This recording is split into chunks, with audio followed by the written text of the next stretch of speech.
Hello बच्चों, देखिए अब हमारी 12th क्लास की जो फिजिक्स है उसकी जो 5th यूनिट है इलेक्ट्रोमैग्नेटिक वेव्स, उसमें ये टॉपिक करते हैं हम hertz experiment for the production of electromagnetic wave. ठीक है, जो इलेक्ट्रोमैग्नेटिक वेव है उसका प्रोडक्शन है उसको हम पढ़ते हैं। ठीक है, इलेक्ट्रोमैग्नेटिक वेव हो कहाँ से कैसे प्रोड्यूस होती हैं। ठीक है, जैसे हमने पहले इसकी प्रॉपर्टी पढ़ रही है इलेक्ट्रोमैग्नेटिक वेव की, उसमें हमने बताया था कि जो इलेक्ट्रोमैग्नेटिक वेव हैं वो आपकी ऑसिलेटिंग या एक्सलेटेड चार्ज से क्या है प्रोड्यूस होती हैं।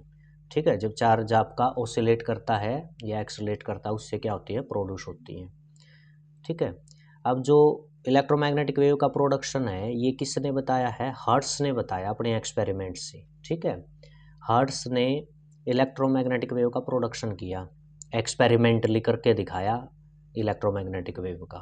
ठीक है, तो हर्ट्ज एक्सपेरिमेंट में क्या क्या सेटअप लिया हर्ट्ज ने, ये चीज़ हमने बतानी और कैसे प्रोडक्शन हुआ, कितनी फ्रीक्वेंसी की इलेक्ट्रोमैग्नेटिक वेव हर्ट्ज के एक्सपेरिमेंट में बनकर सामने आई। ठीक है, तो ये आपका हर्ट्ज एक्सपेरिमेंट है for the production of electromagnetic wave, ये हमने पढ़ना है। ठीक है, इसमें देखो Hertz experiment was based on the fact that an oscillating electric charge radiates electromagnetic wave. ठीक है, जो हर्ट्ज एक्सपेरिमेंट है उसमें इस तरह का सेटअप तैयार किया गया हर्ट्ज के द्वारा, जिसमें जो आपका इलेक्ट्रिक चार्ज है वो क्या करता है ऑसिलेट करता है। ठीक है, और जब इलेक्ट्रिक चार्ज आपका ऑसिलेट करेगा, ठीक है, उससे आपकी क्या रेडिएट्स होगी इलेक्ट्रोमैग्नेटिक वेव, क्या रेडिएट्स होगी इलेक्ट्रोमैग्नेटिक वेव रेडिएट्स होगी। ठीक है, तो चार्ज के ऑसिलेशन के लिए, चार्ज को ऑसिलेट करने के लिए या चार्ज को एक्सलेट करने के लिए जो हर्ट्ज है उसने क्या सेटअप लिया, इसमें देखो दो आपकी ये पैरेलल प्लेट ली इस प्रकार से, रेक्टेंगुलर पैरेलल प्लेट। ठीक है, एक आपकी जैसे पॉजिटिवली चार्ज है और एक आपकी क्या है नेगेटिवली, इस प्रकार से पैरेलल रखा। ठीक है, जैसे एक प्लेट ये होगी, इसके ऊपर एक प्लेट है ये, इस प्रकार से ऐसे। ठीक है, तो ये आपका पॉजिटिव और इस प्रकार का जो गैप है वो देकर कितना, ये आपकी सॉरी नेगेटिव प्लेट यहाँ रखी है, कितना गैप है इनके बीच में, दोनों प्लेटों के बीच में 60 सेंटीमीटर। ठीक है, कितना गैप है दोनों, ये 60 सेंटीमीटर के गैप पे दो प्लेट रखी, एक आपकी पॉजिटिवली चार्ज, एक आपकी क्या है नेगेटिवली। तो एक प्रकार से ये प्लेट कैपेसिटर का काम कर रही है, पैरेलल प्लेट कैपेसिटर का काम करेंगे। ये पॉजिटिव प्लेट है, नीचे वाली क्या है आपकी नेगेटिव, किस डिस्टेंस से सेपरेटेड है 60 सेंटीमीटर से। ठीक है फिर क्या किया, एक मेटेलिक रोड के साथ इस जो आपकी ये प्लेट है ए प्लेट, नीचे वाली को बी नाम दिया, ए प्लेट के साथ एक स्फीयर कनेक्ट कर दिया, मेटेलिक स्फीयर आपका पॉलिश्ड है, पॉलिश्ड सरफेस है ये, पॉलिश्ड स्फीयर है बिल्कुल। ठीक है, और इसको क्या है S1 नाम दिया। इसी प्रकार से आपका ये जो बी प्लेट है इसके साथ भी एक मेटेलिक रोड के साथ आपका ये स्फीयर पॉलिश्ड स्फीयर कनेक्ट कर दिया, इसको क्या है S2 नाम दिया, और इसमें इनमें ये थोड़ा सा गैप है इस प्रकार से। ठीक है, अब है दोनों स्फीयर को थिक कॉपर वायर के साथ, ये आपकी थिक कॉपर वायर ली इस प्रकार से, थिक कॉपर वायर दोनों स्फीयर को किससे जोड़ दिया, इंडक्शन कॉइल से जोड़ दिया, किससे जोड़ दिया इंडक्शन कॉइल। ठीक है, इंडक्शन आपका L से दिखाते हैं और आपका पता ये आपका इस प्रकार से इंडक्टर इंडक्शन कॉइल बनाते हैं। ठीक है, तो इंडक्शन कॉइल से जोड़ दिया।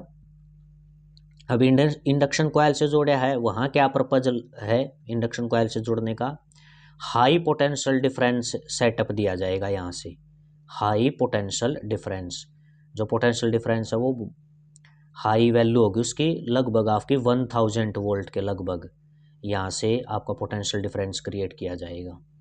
ठीक है, इंडक्शन कॉइल के माध्यम से यहाँ पर, तो इंडक्शन कॉइल आपका जैसे L का काम करती है, इंडक्शन कॉइल L है आपकी, और ये प्लेट है कैपेसिटर का काम करती है, तो ये एक प्रकार से LC सर्किट नहीं बन गया आपका L, और ये आपकी C का काम करती है LC।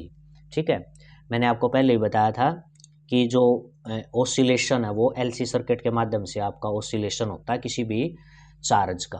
ठीक है, किस प्रकार से देखो, एल है जो इंडक्टर है, इसमें आपकी कौन सी है, आपकी इंडक्टर के अंदर आपको पता है एल के अंदर आपकी मैग्नेटिक जो आपकी एनर्जी स्टोरेज होती है, और कैपेसिटर में आपका चार्ज स्टोर होता है, इलेक्ट्रिकल एनर्जी स्टोर होती है। ठीक है, तो एक बार मैग्नेटिक एनर्जी आपकी एल की मैक्सिमम हो जाती है तो सी की क्या है, मिनिमम हो जाएगी। फिर ये मैग्नेटिक एनर्जी जो आपकी है ये फिर किसको, कैपेसिटर को, यहाँ इस प्रकार से ये चार्ज होगा। कैपेसिटर की जब चार्जिंग होगी तो यहाँ इलेक्ट्रिकल मैक्सिमम हो जाएगी, तो कौन सी कम हो जाएगी, मैग्नेटिक एनर्जी कम हो जाती है इंडक्टर के अंदर जो है आपका। ठीक है, तो इस प्रकार से आपका चार्ज क्या करता है, ओसिलेट, एक बार सी की एनर्जी ज़्यादा होती है, एक बार एल की एनर्जी ज़्यादा होती है, तो इस प्रकार का ये एल सी ओसिलेशन भी बोलते हैं। ठीक है, इसको एल और सी के अंदर जो ओसिलेशन है वो एल सी ओसिलेशन होता है। तो यहाँ पर आपका ये एल का काम करता है, ये आपका सी का काम करता है। इस प्रकार का सेटअप यहाँ तैयार किया गया है ताकि इसमें जो आपका इलेक्ट्रिक चार्ज हो वो क्या करे, ओसिलेट करे। अब क्या होता है, इतना ज़्यादा हाई पोटेंशियल डिफरेंस जब यहाँ से इंडक्शन कॉइल से दिया जाएगा, यहाँ आपके कैपेसिटर लगे हुए हैं, तो यहाँ पर जो इंडक्शन, ये दोनों स्फीयर हैं, इसमें बहुत ज़्यादा पोटेंशियल डिफरेंस आपका क्या है, क्रिएट हो जाएगा दोनों स्फीयर के उसमें। तो जो ये एयर या जो भी इसके बीच में जो आपकी मेनली तो एयर ही आपका मीडियम रहेगा, ये भी आपकी क्या है, आयनाइज्ड हो जाती है, स्पार्क होता है यहाँ पर। ठीक है, इस एयर में क्या होगा, स्पार्क होगा। ठीक है, स्पार्क यानी कि वो स्पार्क ये दिखाता है कि भाई इलेक्ट्रोमैग्नेटिक वेव हैं वो आपकी प्रोड्यूस होगी हैं इन स्फीयर के आसपास जब बहुत ज़्यादा हाई पोटेंशियल डिफरेंस यहाँ दिया गया है। और ये सी आपका कैपेसिटर यहाँ पर लगा हुआ है, एल यहाँ पर आपका ये इंडक्शन कॉइल है।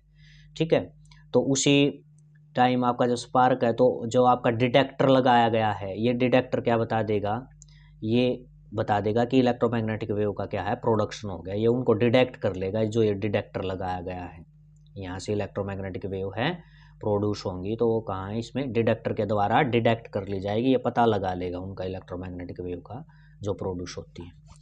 ठीक है, तो ये आपका सेटअप है। इस प्रकार से हर्ट्ज ने दिखाई थी इलेक्ट्रोमैग्नेटिक वेव प्रोड्यूस करके। ठीक है, तो ये आपका हर्ट्ज एक्सपेरिमेंट है। इसमें देखो ये आगे बताया गया, the experiment setup used by Hertz, Hertz ने जो सेटअप यूज किया है experimentally for the production of and deduction of electromagnetic wave as shown figure, figure में आपका ये दिखा दिया। ठीक है, अब क्या क्या इसमें देखो आगे बताया, इसमें इसके अंदर अब आपका बताया गया है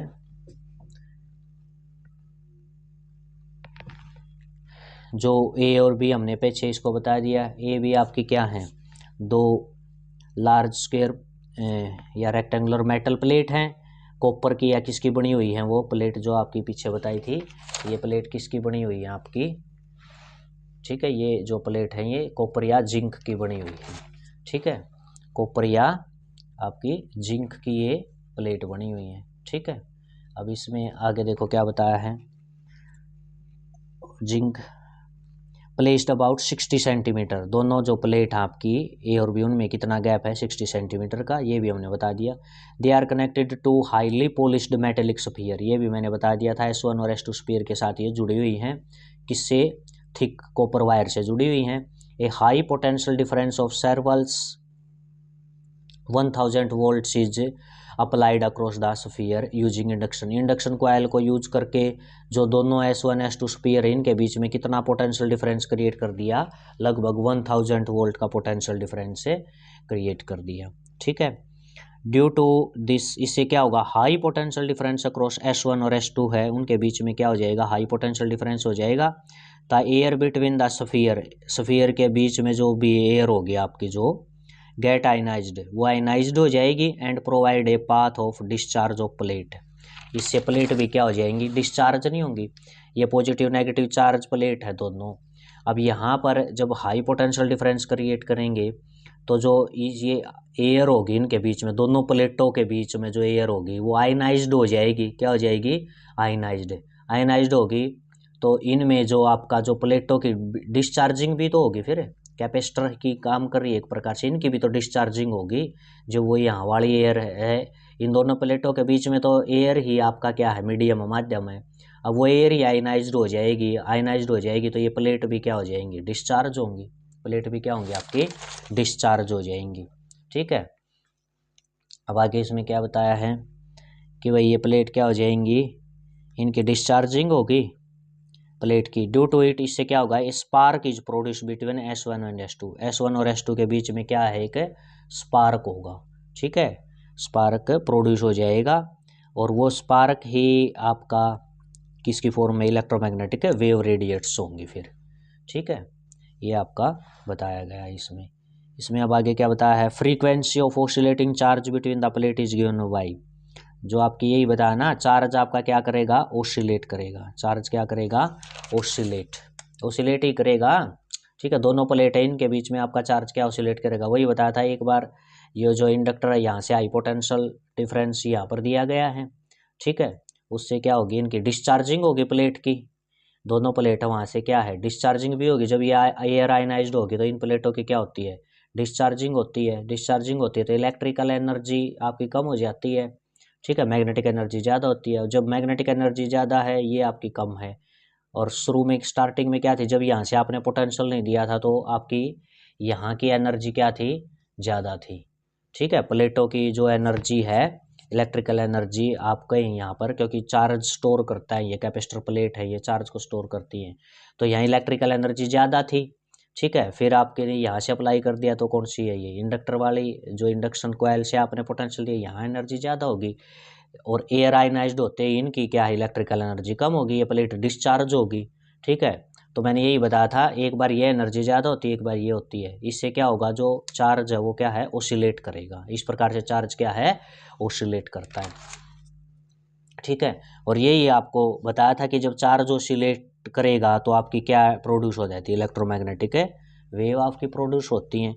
ठीक है, तो जो चार्ज ओसिलेट करता है प्लेटों के बीच में, क्या फ्रीक्वेंसी रहेगी, ओसिलेशन ऑफ चार्ज की फ्रीक्वेंसी क्या रहेगी जब चार्ज ओसिलेट करेगा, ये 1/2π√LC। देखो ये बता दिया ना, L इंडक्टर का और C कैपेसिटर, ये प्लेटों के लिए यूज हुआ है। तो ये आपकी फ्रीक्वेंसी रहेगी चार्ज की ओसिलेट करने की, 2π√LC। ठीक है, इसमें आपका क्या बताया, the metal plate A and B acts as capacitor, वो बता दिया, ए बी किसका काम करेंगे, कैपेसिटर का। And connected wire provide induction, जो इंडक्शन देती है वो किसका काम करेंगी, वो इंडक्टर का काम करती है, एल का काम करती है। अब the frequency of these oscillation is of the, क्या बताया ये, frequency of these oscillation is the of order, तो जो इलेक्ट्रोमैग्नेटिक वेव बनेंगी, जो डिटेक्टर ने बताया, तो किस फ्रीक्वेंसी की इलेक्ट्रोमैग्नेटिक वेव वहाँ पर बनी, 5 × 10⁻⁷ हर्ट्स की बनेंगी। इलेक्ट्रोमैग्नेटिक जो वेव बनी है ना, हर्ट्स एक्सपेरिमेंट के दौरान जो आपकी बनी, उनकी कितनी फ्रीक्वेंसी मिली, डिटेक्टर ने कितनी फ्रीक्वेंसी को डिटेक्ट किया, 5 × 10⁻⁷ हर्ट्स। ठीक है, with this arrangement Hertz could obtain radius of wavelength कितनी होगी फिर उनकी, 6 मीटर। ठीक है, आपकी वेवलेंथ भी तो होती है, ठीक है ना, वेवलेंथ को ये इस प्रकार से नहीं होगी आपकी, जो वेवलेंथ है, जो आपकी ये इलेक्ट्रोमैग्नेटिक वेव बनेंगी। ठीक है, इलेक्ट्रोमैग्नेटिक जो आपकी वेव बनेंगी, तो इस प्रकार से ये आपकी ऐसे वेव बनेंगी, इलेक्ट्रोमैग्नेटिक वेव इस प्रकार से, ये ऐसे, तो इनकी क्या होगी, आपकी वेवलेंथ भी तो होगी लैम्डा। ठीक है, तो वेवलेंथ आपकी, ये बताइए वेवलेंथ क्या है, वेवलेंथ निकालने का फार्मूला क्या है, C/ν फ्रीक्वेंसी, ऐसे सिंबल होता है इसका। तो C को किससे, फ्रीक्वेंसी से डिवाइड कर देंगे तो आपकी क्या निकलेगी, वेवलेंथ निकल जाती है। ठीक है, तो फ्रीक्वेंसी तो डिटेक्ट कर ली, डिटेक्टर ने इतनी बताई, वेवलेंथ हम 6 मीटर इसकी खुद हम निकाल कर बता देंगे। ठीक है, ये आपकी क्या होगी, इतनी फ्रीक्वेंसी होगी। और C की वैल्यू आपको पता है, स्पीड ऑफ ये लाइट आपकी इलेक्ट्रोमैग्नेटिक वेव की भी इतनी स्पीड होती है, 3 × 10⁸ मीटर/सेकेंड। तो लैम्डा कैसे निकलेगी, C/ν। अब C कितनी है, 3 × 10⁸, और फ्रीक्वेंसी की वैल्यू क्या है, 5 × 10⁷।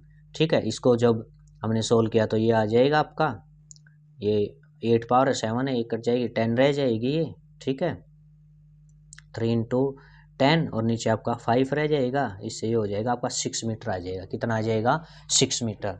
तो जब हर्ट्स ने इलेक्ट्रोमैग्नेटिक वेव का प्रोडक्शन किया तो हर्ट्स को कितनी फ्रीक्वेंसी की इलेक्ट्रोमैग्नेटिक वेव मिली, 5 × 10⁻⁷ हर्ट्स। और वे उसकी वेवलेंथ कितने 6 मीटर की आपकी वेवलेंथ मिली। ठीक है, इलेक्ट्रोमैग्नेट। तो ये आपका था हार्ट्स एक्सपेरिमेंट। ठीक है, अब इसमें आपका एक छोटा सा यहाँ पर देखो न्यूमेरिकल देख लेते हैं। इसमें क्या बताया, न्यूमेरिकल को पढ़ते हैं, कई बार ये ऐसा न्यूमेरिकल आपका पूछ लेता है। इसमें क्या बताया, a plane electromagnetic wave of frequency 25 megahertz. कितनी फ्रीक्वेंसी है ये आपकी 25 मेगाहर्ट्ज से फ्रीक्वेंसी की इलेक्ट्रोमैग्नेटिक वेव वो ट्रैवल करती है। क्या करती है, ट्रैवल करती है इन द फ्री स्पेस के अंदर ट्रैवल करती है, किस में, एक्स एक्सिस में। ठीक है, space along x axis. The electric field vector can be given, जो इलेक्ट्रिक फील्ड का कंपोनेंट है वो कितना दिया है, 6.3 वोल्ट पर मीटर। ठीक है, इलेक्ट्रिक फील्ड का जो वेक्टर कंपोनेंट है इलेक्ट्रिक फील्ड वो दिया है 6.3 वोल्ट पर मीटर, और जे लगाया यूनिट वेक्टर जे, ये आपका इलेक्ट्रिक फील्ड की आपका दिया गया है। फाइंड मैग्नेटिक फील्ड निकालना, क्या निकालना है, मैग्नेटिक फील्ड। बिल्कुल ईजी है। देखो वेव का प्रोपेगेशन, वेव किस तरफ चल रही है, एक्स एक्सिस की तरफ। इसने खुद कह दिया 25 मेगाहर्ट्ज से जो इलेक्ट्रोमैग्नेटिक वेव की फ्रीक्वेंसी है, इस फ्रीक्वेंसी से वेव फ्री स्पेस में किसके अलोंग चल रही है, एक्स एक्सिस में। तो एक्स एक्सिस में चल रही है। ठीक है, इलेक्ट्रिक फील्ड किस में बता दिया, वाई एक्सिस में। ये कैसे पता चला इलेक्ट्रिक फील्ड वाई एक्सिस में, देखो आपको पता है जो जे कंपोनेंट है, जे यूनिट वेक्टर है जो आपका, वो वाई एक्सिस में ही तो लेते हैं। ठीक है ना, ये पता नहीं आपको, ये देखो इस प्रकार से एक्स वाई जेड ऐसे बनाते हैं। वाई है, इसके अलोंग यूनिट वेक्टर जे लिया जाता है, एक्स के अलोंग यूनिट वेक्टर आई लिया जाता है, और जो जेड है ये आपका के यूनिट वेक्टर लेते हैं। तो इसमें जे कह दिया यहाँ पर, तो इसका मतलब इलेक्ट्रिक फील्ड किस में है, ये वाई में है। कौन से एक्सिस में, वाई में। तो एक्स एक्सिस में तो वेव चल रही है, इलेक्ट्रिक फील्ड वाई में है, तो मैग्नेटिक फील्ड अपने आप से आपको पता है, फिर एक ही एक्सिस बच गया जेड, तो मैग्नेटिक फील्ड किस में निकलेगा आपका, जेड एक्सिस में। ठीक है, तो हमें ये पता है, ये पीछे हमने प्रॉपर्टी की थी तब वहाँ पर ये कर लिया था, जो सी होता है ये ई नोट बाई बी नोट होता है, electric field by magnetic field, ये आपका है। सी की वैल्यू कितनी होती है, 3 × 10⁸ ई की वैल्यू, ई नोट की वैल्यू 6.3 आपकी दे रखी है, बी नोट हमने निकालना है यानी मैग्नेटिक फील्ड निकालना है, बिल्कुल ईजी है। तो इसको इधर ले जाएंगे, ये 3 × 10⁸ है, ये नीचे आ जाएगा, ये इसके नीचे आ गया। ठीक है, इसको 10⁸ है ऊपर ले जाऊंगा तो 10⁻⁻8 हो जाएगा, और 6.3 को 3 से मैं डिवाइड करूंगा तो 2.1 ये आ जाएगा। अब मैग्नेटिक फील्ड निकालना है, तो ये हमने निकाल दिया। मैग्नेटिक फील्ड किस में आया, ये टेस्ला में आता है, तो इतने टेस्ला आपका क्या आ गया, मैग्नेटिक फील्ड आ गया। ठीक है, अब के यूनिट वेक्टर लगा दो साथ में, क्यों, क्योंकि देखो एक्स में तो इसका प्रोपेगेशन आ गया था, वेव एक्स में चल रही थी, और इलेक्ट्रिक फील्ड आपने किस में दिखा दिया, यहाँ जे दे रखा था तो वाई में हो गया, तो एक ही एक्सिस तो बच गया जेड, तो जेड एक्सिस में आपका क्या होगा, मैग्नेटिक फील्ड होगा। और ये आपका के वेक्टर लगाओगे तो ये बताएगा कि ये भाई जेड वेक्टर, जेड डायरेक्शन में है आपका मैग्नेटिक फील्ड। ठीक है, तो ये मैग्नेटिक फील्ड ये आपका निकालना था, और हमने इसका बता भी दिया है किस में होगा, जेड डायरेक्शन में। ठीक है, ओके, तो आप ये छोटा सा ये न्यूमेरिकल है, इसको भी कर लेना। ओके, थैंक यू बच्चों।